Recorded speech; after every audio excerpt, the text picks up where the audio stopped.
Hey family, it's Patsy White with another 5-minute ministry to motivate your month.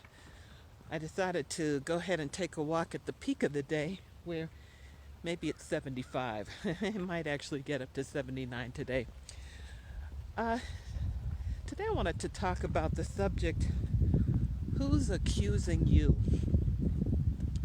Uh, there were a lot of things that really launched this subject to me, but I want to start with Matthew 7, where Jesus is talking about judge not so you be not judged, and where he talks about, if you have a splinter in your eye, or you see your brother has a splinter in his eye, and you have a beam in yours, first remove the beam from your own eye before helping your brother remove the splinter in his. And so what I wanted to talk about is what accusation does to us and can do in the context of the decisions we make in our life and what we pursue in our life. So I'm going to try to put this together in 5 minutes because it's obviously a much longer topic. But here's the thing. When Jesus was talking about a splinter and a beam, notice he didn't talk about two different objects in the eye that were a different, content. In other words, they were both wood. So he didn't say, you have a metal sphere in your eye, or you have a piece of metal or a piece of a leaf or anything like that. He was talking about like objects. And so the first thing I want to talk about accusations is that we will recognize something that is similar or the same as what's going on with us. Paul even talks about, you do the things that you're accusing others of. So one of the things that being accused does is, if you're not in a place of really understanding God's grace, then you start looking for people who are doing worse than what you're doing, and you start going after them, and you want them convicted and condemned. But that is merely a place in ourselves, where we haven't done the work of allowing Christ in to release us of it, because, Christ took care of every last one of our sins.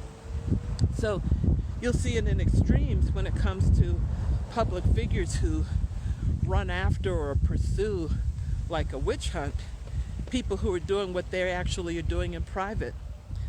A classmate of mine sent a list, the recently publicized list of public officials who actually were either convicted or conceded to sexual, inappropriate behavior with children, some stuff I'd never heard of. But the list was extensive of people who, mayors and senators and, folks who just did also awful things to children. Some just were put on probation, others served serious time. But here's the point that I want to make about accusations, is that when we're being accused, we can either find somebody to turn and put that accusation on, which is the case where Jesus was talking about, you having a beam in your eye and, trying to have somebody remove a splinter.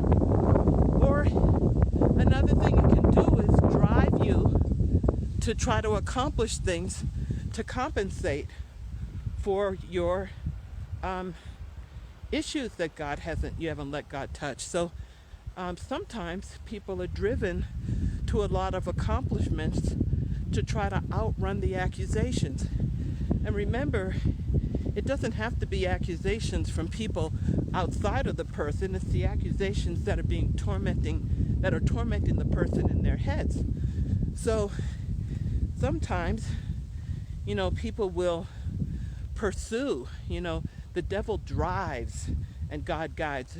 People will be driven to accomplishments because they're trying to compensate for how bad they feel about themselves, for what is in them that they don't know how to get delivered from.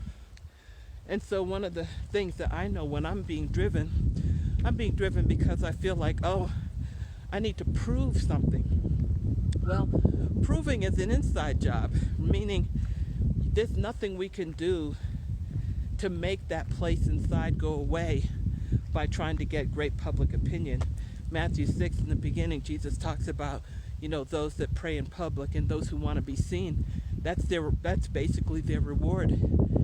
It doesn't get them into a place where they're intimate with Christ, because they're trying to fix their own problems, without relying on God to deliver them. So, backing up to this whole place about our being driven to try to make up for where we're sinning, we have a place where we can, seek God. If you've got a situation, maybe you are somebody who has sexual issues, attractions, obsessive thoughts about children in a way that's sexually inappropriate.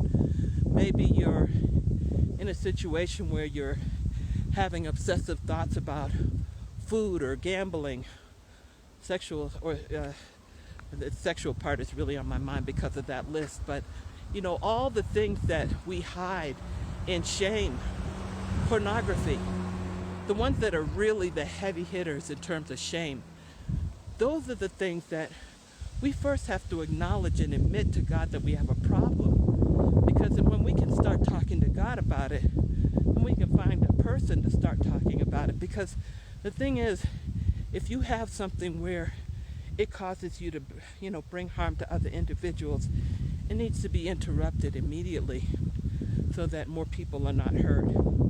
So I just encourage you that if you find yourself driven, that drive is not from God. Because being driven means that there's something that you feel will complete you if you accomplish it. But God has already fulfilled us and completed us. We are finished because of the finished work of Christ. So we get to do things in joy and from the abundance of what God has done in us and through us. So if there's anything in you, any part of you that's driven, I just encourage you to surrender it to God and let God give you something you haven't had before around it, which is peace and joy, fulfillment. And you may find that the thing you're driven to do may actually not be what you're called to do. It might be something that brings you complete joy and transforms the lives of others. This is a much longer post than 5 minutes, but it's a very important topic. So I pray that it finds a home in you. God bless you, and thanks for listening.